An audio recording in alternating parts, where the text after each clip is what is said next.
The first duty station that I was located at was in Fort Macon, North Carolina, and while I was there, I was the captain of a small boat that would launch from a 205-foot cutter, and we would do drug patrols and also boardings for potential drug boats, and also we would board fishing boats to enforce different treaties.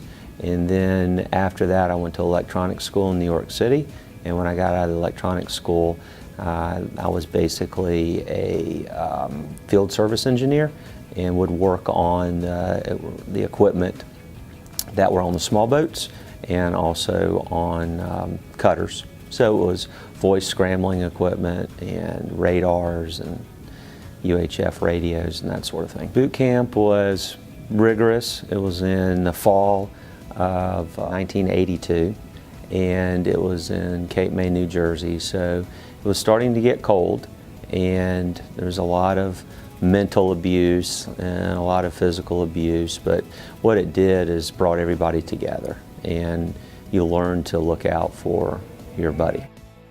Specifically, the fondest memory while I was in the Coast Guard, while on duty, would be the restoration of a lighthouse that was on an old Army base on a barrier island near Houston, Texas. Well, at the time, I was the senior person on the island, so the guys that were working for me were in lifts, and they were going up and down the lighthouse, sandblasting the lighthouse.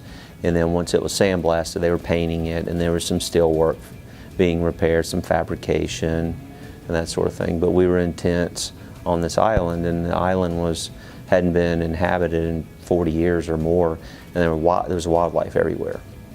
Texas longhorn, cattle, rattlesnakes, alligators, deer. The fish we'd go fishing, and it was like fishing in a barrel. It was crazy. It was a lot of fun. Big sand dunes on the coast. It was a lot of fun. The first trip I went out on, we were on a drug operation, and we were chasing down a 75-foot tugboat from South America. And we finally caught up to him, and by the time we caught up to him, he had already jettisoned all of his marijuana. But there was still debris all in the boat. So we're getting close to this guy, and the first time I'd been out on a ship this size, and our ship started vibrating just really aggressively. Billows of smoke were coming out of the side of our ship. I'm like, what's going on? And we were in reverse, like fast throttle. And the reason why is because the tugboat was trying to ram us. And I didn't know what was going on. Then I looked on the front of the ship on the forecastle, and the 3-inch cannon started rotating towards the 75-foot tugboat, and we were about to blast him out of the water.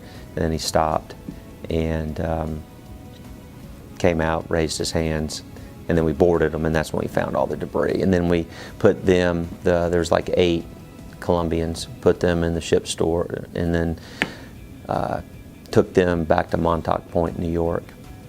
And a couple guys piloted the tugboat back. It was about a 2-day trip.